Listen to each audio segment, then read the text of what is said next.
सीधा चश्मा, नजर बदलो, नजरिया बदलो। उत्तर प्रदेश के जनपद संभल में शाही जामा मस्जिद विवाद ने कानूनी दायरे से बाहर निकलकर सियासत और समाजी तनाव का रूप ले लिया है।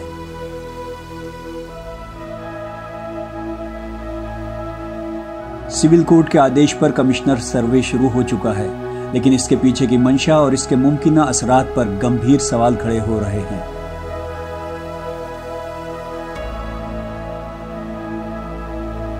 क्या इस जामा मस्जिद का भी होगा बाबरी जैसा हश्र? क्या संभल में दोहराया जाएगा दूसरा अयोध्या? आखिर ये विवाद सच्चाई के करीब जाएगा या समाज को और बांटने का काम करेगा? सिविल जज सीनियर डिवीजन आदित्य सिंह की अदालत ने मस्जिद का कमिश्नर सर्वे कराने का हुक्म दिया है। हुक्म के तहत सर्वे टीम ने मस्जिद अहाते में जाकर वीडियोग्राफी और फोटोग्राफी की।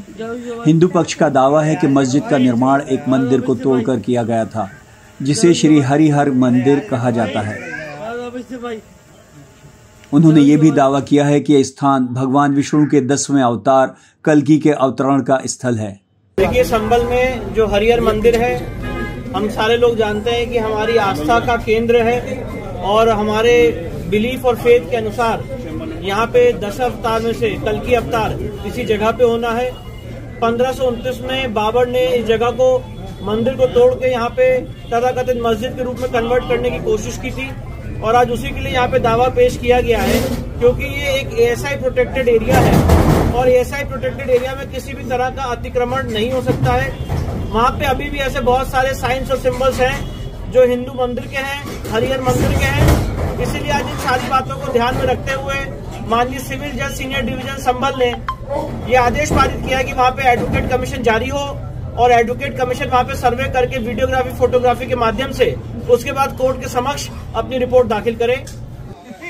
वहीं मुस्लिम पक्ष ने इन दावों को सिरे से खारिज कर दिया है। जामा मस्जिद के वकील जफर अली का कहना है कि ये मस्जिद 1529 में बाबर ने खाली जमीन पर बनवाई थी। ऐसा है कि जामा मस्जिद जो बनाई गई है वो साफ जमीन पर बनाई गई है 1529 में, जो कि बाबर ने बनवाई थी। मीर तकी मीर उनके जो सलाहकार थे उनसे बनवाई थी, उन्हें आदेश दिया था। वहां पर उससे पहले कहीं किसी तरह का कोई मंदिर, किसी भी तरह का कोई मंदिर नहीं था और वहीं पर बनवाई गई है सन 1529 में और आज तक वो हमारे अंडर में चली आ रही है। उनका दावा है कि सर्वे और इस विवाद के पीछे चुनावी सियासत और समाज में नफरत फैलाने की मंशा है। मेरा कहना यह है कि जामा मस्जिद थी, है और हमेशा रहेगी। इस मुकदमे को इंशाल्लाह हम ही जीतेंगे। हमारे पास सारे सबूत हैं, जबकि हिंदू पक्ष के पास, दावा करने वाले पक्ष के पास किसी तरह का कोई पुख्ता सबूत नहीं है। सिर्फ हवा हवा में बातें हैं, सिर्फ एक ये पैनिक है और एडिक्शन पावर है, ये यानी सत्ता की हनक है और कुछ नहीं है। सिविल कोर्ट ने मस्जिद का कमिश्नर सर्वे कराने का हुक्म दिया है। सर्वे के लिए कमिश्नर रमेश सिंह राघव को मुकर्रर किया गया है। एडमिनिस्ट्रेशन की तरफ से एक 5 मेंबर कमेटी सर्वे टीम के साथ है। सर्वे रिपोर्ट में वीडियोग्राफी और फोटोग्राफी के साथ सच्चाई को पेश करना जरूरी है। हिंदू पक्ष का दावा है कि मस्जिद का निर्माण एक मंदिर को तोड़कर किया गया था।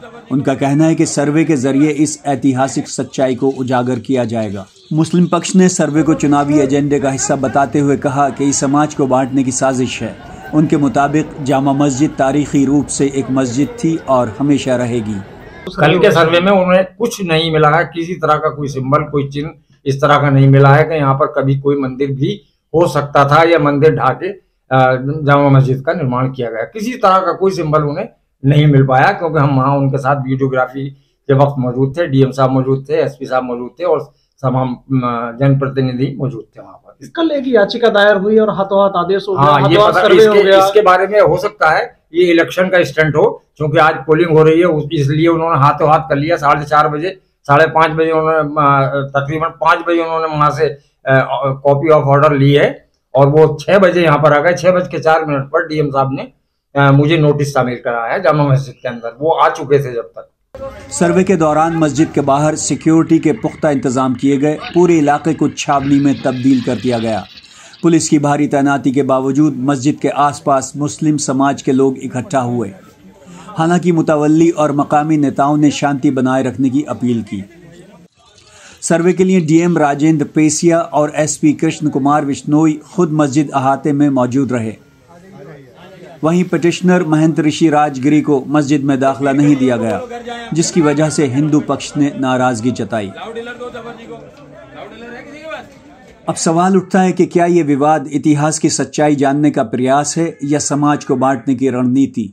क्या चुनावों के समय इस विवाद को उठाना क्या पोलराइजेशन की राजनीति का हिस्सा है? क्या इस तरह के विवाद न्याय दिलाने के बजाय समाज में नफरत पैदा करते हैं? इस पूरे मामले ने आसपास एक तनावपूर्ण माहौल पैदा कर दिया है। जहां हिंदू पक्ष इस सर्वे को इंसाफ का जरिया मान रहा है, वहीं मुस्लिम पक्ष इसे उनके मजहबी जज्बात को ठेस पहुंचाने की साजिश करार दे रहा है।